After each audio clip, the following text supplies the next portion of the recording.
अस्सलामुअलैकुम वरहमतुल्लाह। Dear students, उम्मीद है आप सब लोग खैरियत से होंगे। Welcome back to my YouTube channel स्टूडकू। आज हम लोगों ने क्लास 10th बायोलॉजी का जो नया सिलेबस है उसमें यूनिट नंबर 2 रिस्पायरेटरी सिस्टम इसके इंक्लूसिव क्वेश्चंस करने हैं। इसके जो शॉर्ट क्वेश्चन आंसर्स एक्सरसाइज के हैं वो ऑलरेडी वीडियो अपलोड हो गई है, अगर आप लोगों ने नहीं देखी तो ज़रूर चेक कीजिएगा। पहला सवाल देखते हैं कि what can happen to breathing if diaphragm stops working properly. पहले सवाल में ये पूछा जा रहा है कि डायफ्राम अगर अपना काम सही से नहीं करता तो सांस लेने के अमल में क्या हो सकता है, क्या मुश्किलात पेश आएंगी। पहली बात, डायफ्राम है क्या। डायफ्राम एक मसल्स का बना हुआ बैग है जो हमारे लंग्स के नीचे एब्डोमिनल कैविटी में प्रेजेंट होता है।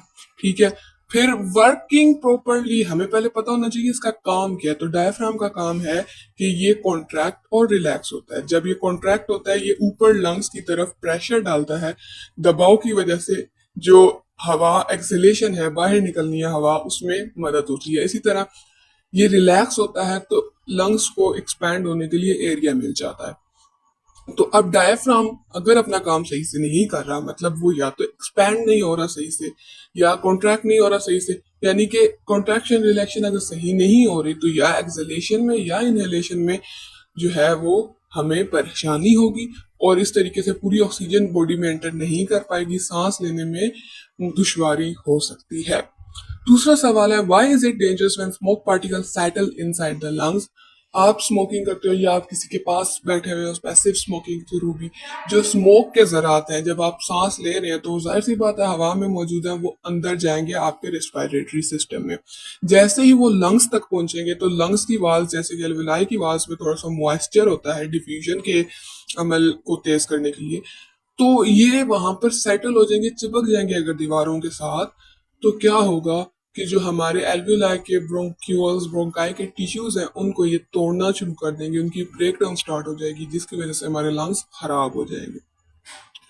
Question number 3, why does trachea have C shaped cartilage while bronchi do not have. Trachea में सी शेप जबकि ब्रोंकाई में कार्टिलेज होता तो है लेकिन सी शेप नहीं होता, क्या वजह।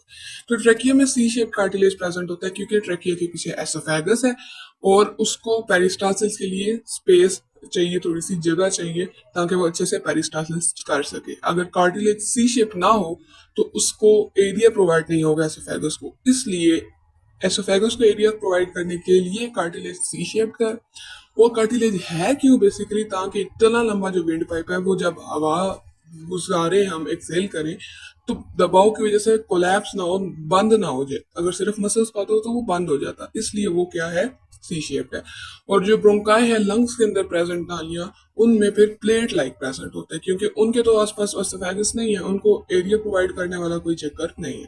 क्वेश्चन नंबर 4 की तरफ देखें तो during asthma attack patients find harder to exhale. Exhale के दौरान ज्यादा मुश्किल क्यों होती है, क्योंकि जो जो हमारी है ना वाल्स ब्रोंकाई वगैरह वो पूरी स्वेल हो जाती है एस्थमा के अंदर। तो जब वो फूल जाती है तो जाहिर सी बात है आप सांस अंदर लोगे कुछ ना कुछ जोर से, वो फिर भी चला जाएगा लेकिन बाहर एक्सपेल करने में और मुश्किल होगी क्योंकि वो जो रास्ता है वो बिल्कुल ही ब्लॉक होया पड़ा है, बिल्कुल ही बंद होया पड़ा है।